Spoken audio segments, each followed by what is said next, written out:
Turning to our other headlines this afternoon, Election Day now in the rearview mirror, and some candidates secured some big wins. We're taking a look at results from some of the biggest races all across the Midlands. Well, it was a hectic Election Day starting in Columbia with the City Council at-large seat now headed to a runoff. That at-large seat between incumbent Aditi Bustles and challenger Sam Johnson. Johnson is the former chief of staff of former Columbia Mayor Steve Benjamin. He and Bustles will have a runoff on November 18th. Meanwhile, District 1 incumbent Tina Herbert defeating challenger Krista Williams to retain her seat. And in District 4, incumbent Peter Brown and Julie Lumpkin also heading to a runoff in 2 weeks. Brown won 47% of the vote, but 50% is needed to be declared the winner. So again, that runoff will be held on November 18th.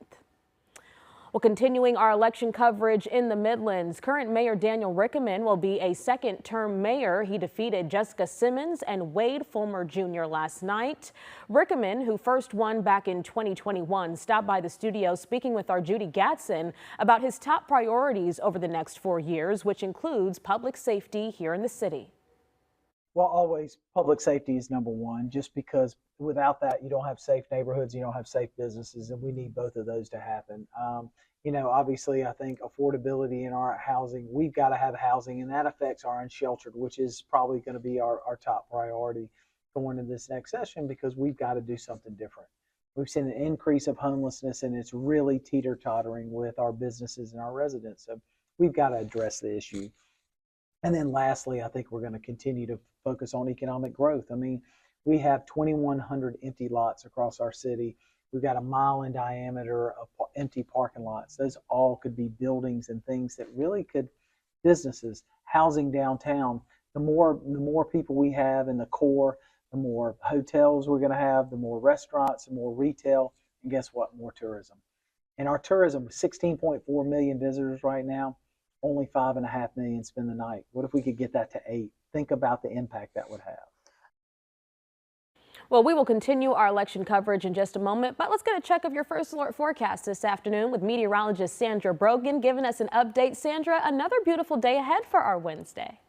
That's right, Intisar. We've got plenty of sunshine once again for this Wednesday. A little bit of a breeze out there from time to time, but overall a nice fall afternoon. Temperature 71 degrees right now in Columbia. Winds out of southwest about 10 miles per hour. And as we check out the latest wind gusts being reported across the region, some areas are reporting, the farther north you go, over 20 mile per hour wind gusts. Columbia, recent wind gust report of around 18 miles per hour. Same case for Winsboro and also for Chester. Saluda reporting more than 20 mile per hour wind gusts recently. Now, as we go through the rest of the afternoon, we'll continue to have those winds gusting anywhere from 15 to possibly a little more than 20 miles per hour.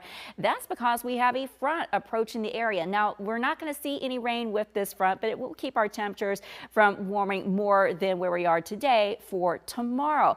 But we have a few fronts that we are tracking over the next several days. And after this weekend, after our last front that we're tracking, well, we've got a big drop in temperatures. In fact, it's going to feel more like winter beginning on Monday. We'll take a look at that forecast coming up.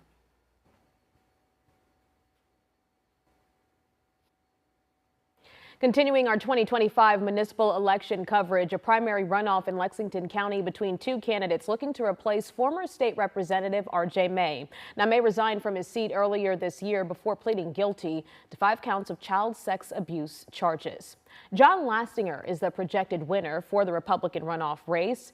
Unofficial results show him defeating Brian Duncan by 127 votes. Well, he's currently a pastor, telling us that he decided to run for the race fueled by his faith. He says that he's been preparing for the role for the last 35 years, listening and observing the needs of his community. Lastinger telling WIS he's committed to address growth, infrastructure, and improving literature in public schools. And though his predecessor founded the Freedom Caucus, Lastinger says that he plans on entering the state house with a clean slate as a reformer. So what I would like to do is go in as a reformer. How can we look at every aspect of our government or of the things that affect our people and reform it so that it would work efficiently, better? Lastinger will face Democratic challenger Chuck Hightower in the special election next month. Lexington County voters have until November 23rd to register to vote for that special election. Also in Lexington County, a tightly contested race for Batesburg-Leesville mayor. David Bouknight receiving more than 40% of votes, while Stephen Kane secured about 29%.